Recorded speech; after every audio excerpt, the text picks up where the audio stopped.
बिस्मिल्लाहिर्रहमानिर्रहीम। अस्सलामु अलैकुम वरहमतुल्लाहि वबरकातुहू। नमाज फ़जर के बाद की बड़ी ही ख़ास दुआ है। ये दुआ ख़ातमुन नबिय्यीन हज़रत मोहम्मद सल्लल्लाहु अलैहि व आलिहि वसल्लम की बताई हुई दुआ है। नबी करीम सल्लल्लाहु अलैहि व आलिहि वसल्लम ने फरमाया, जब तू फ़जर की नमाज पढ़ा करे तो अपनी दुनिया के लिए 3 मरतबा पढ़ लिया कर। यानी नमाज फ़जर के लिए जब आप उठें तो अपनी दुनिया के लिए 3 मरतबा ये दुआ सुब्हानल्लाहिल अज़ीम व बिहम्दिही वला हौला वला कुव्वता इल्ला बिल्लाह। सुब्हानल्लाहिल अज़ीम व बिहम्दिही वला हौला वला कुव्वता इल्ला बिल्लाह।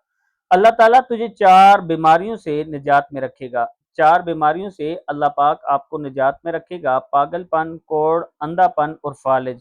इसके अलावा जब आप अपनी दुनिया के लिए ये पढ़ते हैं तो दुनिया में आपका रिज़्क वसी हो जाएगा। अल्लाह ताला आपके रिज़्क में खैर और बरकत डाल देगा, आपकी ज़िंदगी से परेशानियाँ दूर फरमाएगा। इसके साथ कोशिश करें कि एक तस्बीह दुरूद शरीफ की भी पढ़ लिया करें, अल्लाह पाक का ख़ास करम होगा। और जब भी आप ये अमल करें उसके बाद आपने दुआ करनी है कि अल्लाह ताला हम सब की औलादों को नेक बनाए, हम सब को भी रसूल अकरम सल्लल्लाहु अलैहि व आलिहि वसल्लम के फरमान के मुताबिक ज़िंदगी गुजारने की हिम्मत और तौफीक दे। आमीन।